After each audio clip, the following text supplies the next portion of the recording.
Okay, here we go with your lesson plans via a video lecture. One thing I want you to make you aware of is that when I switch to Microsoft Word, that's just like me writing on the board. So if I'm typing something on Microsoft Word, you need to write it in your notes. Capiche? Okay, here we go. Chapter 4, Rights and Responsibilities. This is a 3-section chapter.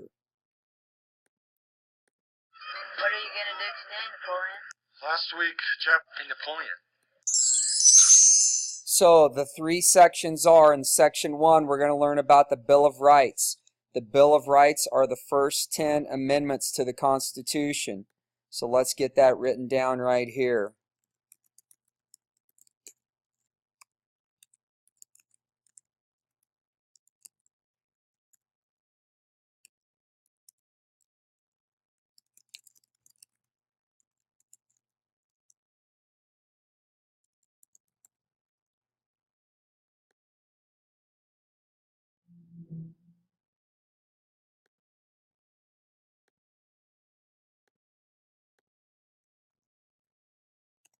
Okay, so we have our Bill of Rights.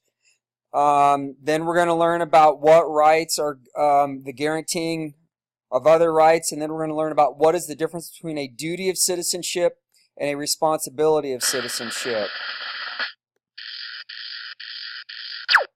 So our objectives in section 1, we're going to look at why was the Bill of Rights added to the Constitution. Next, we're going to look at how does the First Amendment protect personal freedoms. And then finally, we're going to look at what other rights does the Bill of Rights guarantee.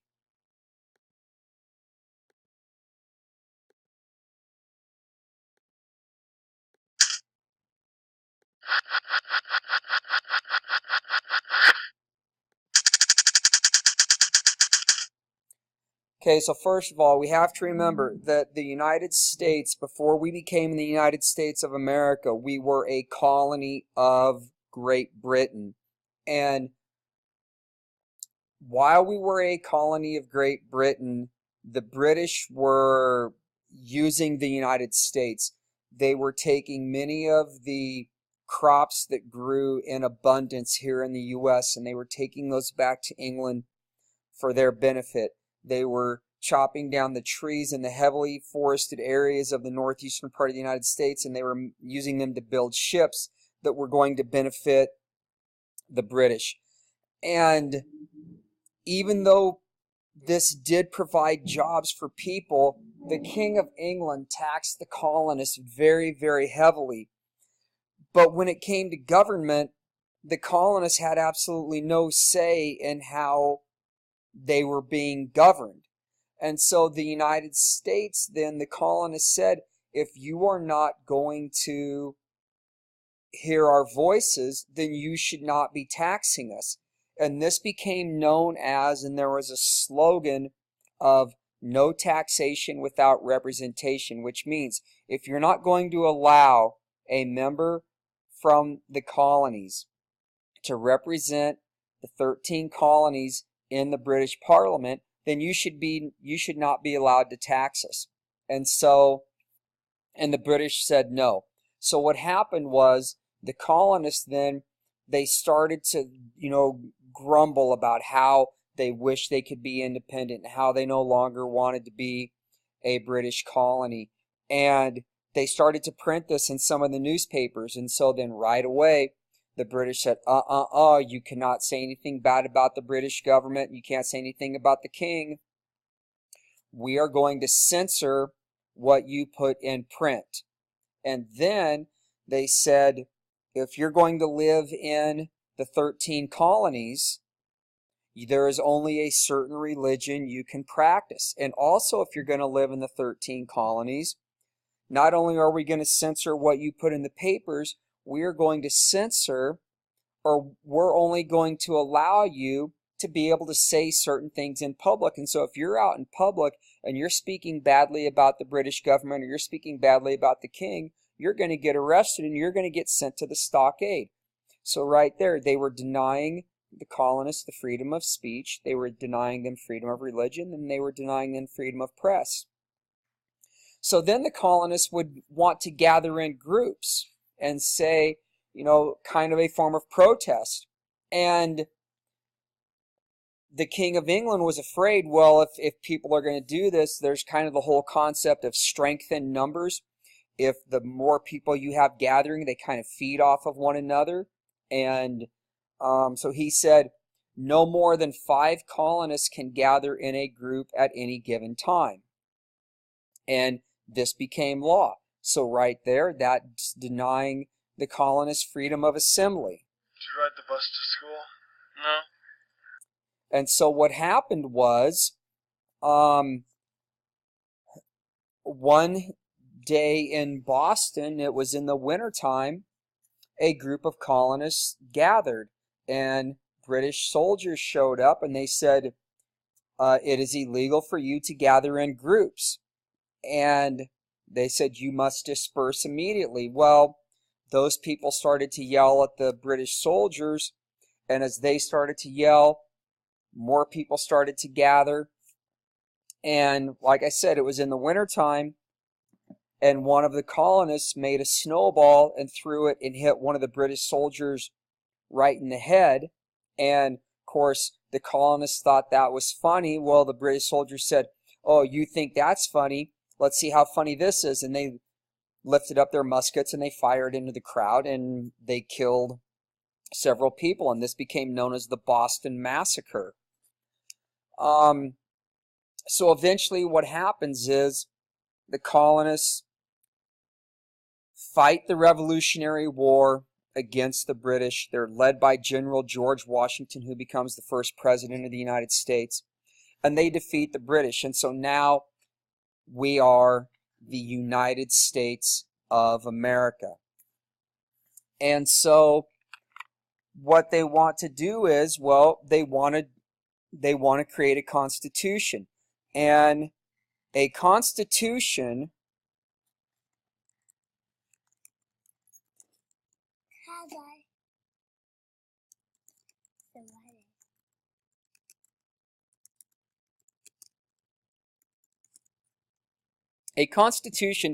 is a plan for government. It's kind of like a blueprint.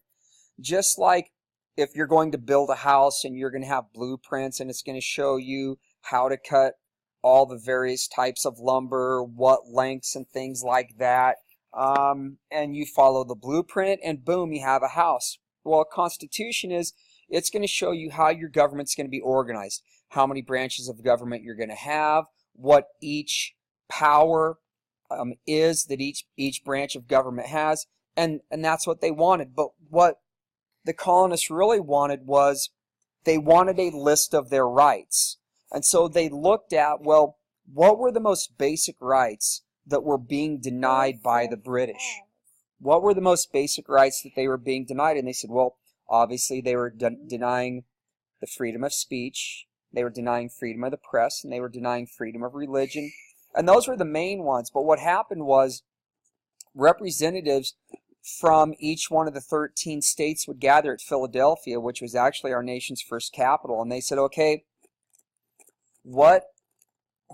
we need a list of rights. And so go back to your people and talk to them and find out what are the most important rights that should be part of the Constitution.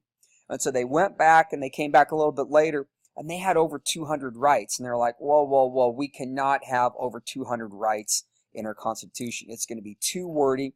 There's going to be too many. It's going to be too tough, or it's going to be too difficult to follow. You're going to have to go back and we're going to have to narrow it down. And so they started to narrow it down, and they narrowed it down more and even more. Believe it or not, they got it all the way down from over 200 down to just 10. And that's how we came up with our Bill of Rights. So the first 10 amendments to the Constitution are the Bill of Rights. Now, there are the U.S. Constitution,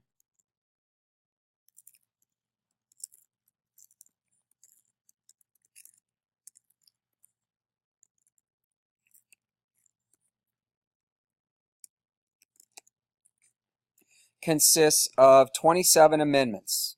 That's how many times our Constitution has been changed. But of those 27, 10 of them came all at once.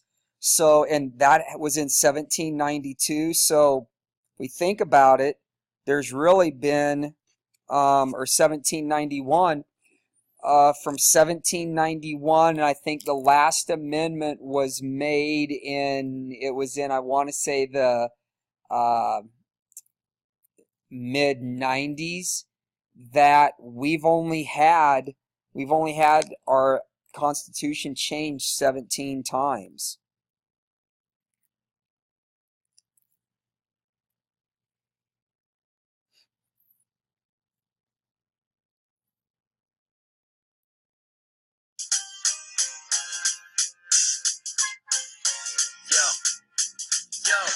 It's the Bill of Rights, it's the Bill of your rights. It's time to take your knowledge up to unfamiliar heights. The thrill of your life, just like riding a bike. You never gonna forget the Bill of Rights. The right to free speech and religion and press are guaranteed by Amendment 1. Amendment number 2 says it's true that it's all up to you if you choose to possess a gun.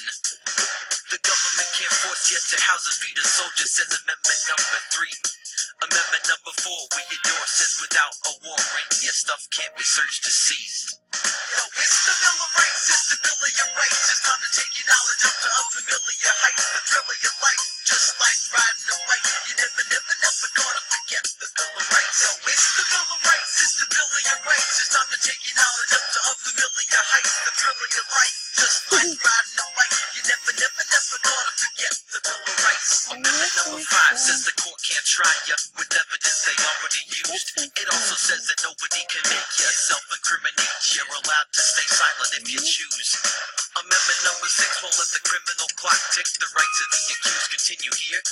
And then Amendment number 7 gives you 1 plus 11, a trial by a jury of your peers. If it's cruel and unusual punishment, it's ruled out by Amendment 8. Amendment number 9 says that other rights are fine, and 10 gives the rest to the states. It's the Bill of Rights, it's the Bill of your rights. It's time to take your knowledge up to unfamiliar heights. The thrill of your life, just like riding a bike. You never gonna forget the Bill of Rights. It's the Bill of Rights, it's the Bill of your rights. It's time to take your knowledge up to unfamiliar heights. The thrill of your life, just like riding a bike. You never gonna forget the Bill of Rights. Rights.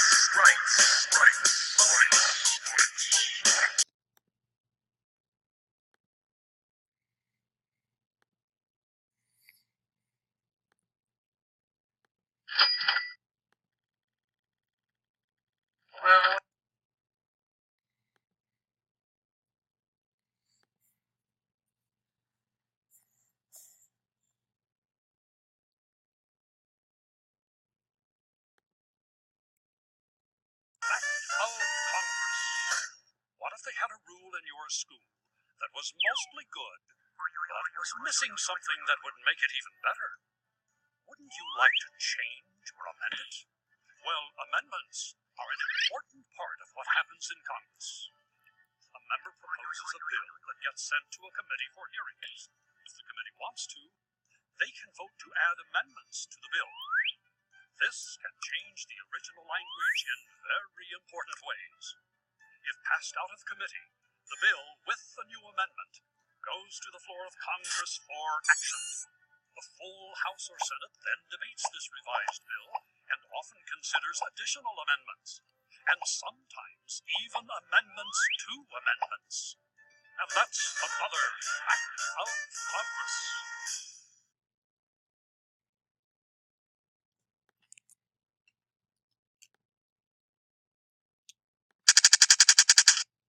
So if we look at the First Amendment to the Constitution, the Founding Fathers, they said, well, how are we going to prioritize these? Because we really think that the First Amendment should be the one that we feel is what really separates the United States from other governments.